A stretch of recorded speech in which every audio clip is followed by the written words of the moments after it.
think America's in a lot of trouble. I mean, I could understand why they voted.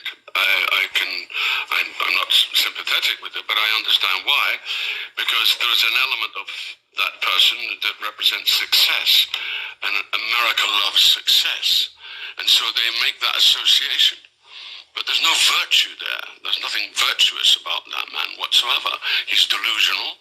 He hasn't an idea to then turn around and call Zelensky a dictator. Is just appalling.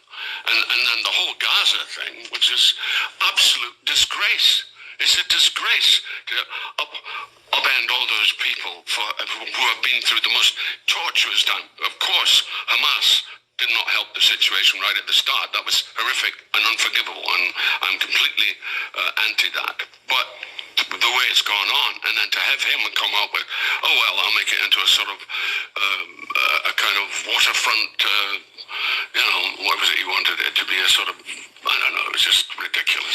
Yet he's been elected on a sort of a wave of changing the way the world is run and the kinds of people we have, and he's riding high because he's got a popular mandate, and he is elected. The world doesn't know, it seems, how to deal with him. Well, the world doesn't really know who he is. I mean, they see something which is and again, it's all about illusion and delusion, and there's something illusory about him, but he is also deluded, clearly deluded. I mean, and what is so extraordinary is that some people can't see it. Some people believe that he is the savior in some way, and I'm just flabbergasted at how people view him. So I'm interested in how you see it, because I think that's where you being an actor perhaps also comes in. Yeah. You have to judge characters. You have to judge characters on the page and by their actions.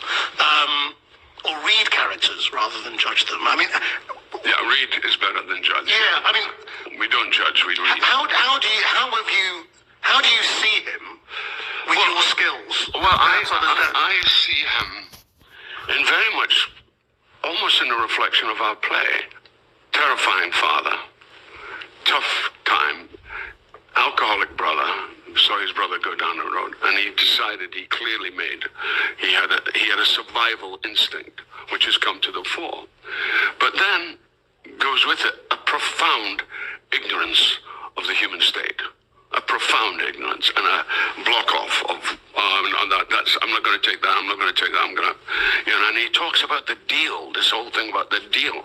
And it's got nothing to do with human beings. It's to do with businessmen. It's not about how life is led. It's not about how communities are created.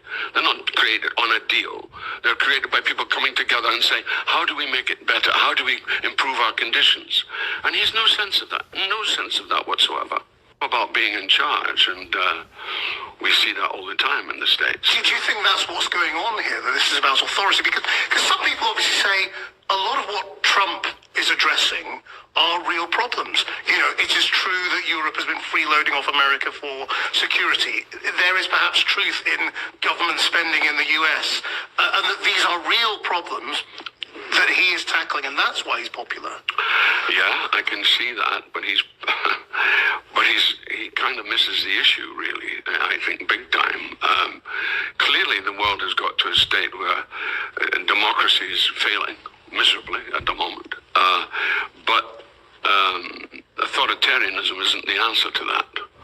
We see it all the time. People are so marginalized, and it is to do with the fact that our world is so much changing. It is to do with the fact that people don't want to live under repression, so they move to find freedom, and therefore they become migrants, and therefore they get ostracized in that way. So it's like a dog chasing its own tail.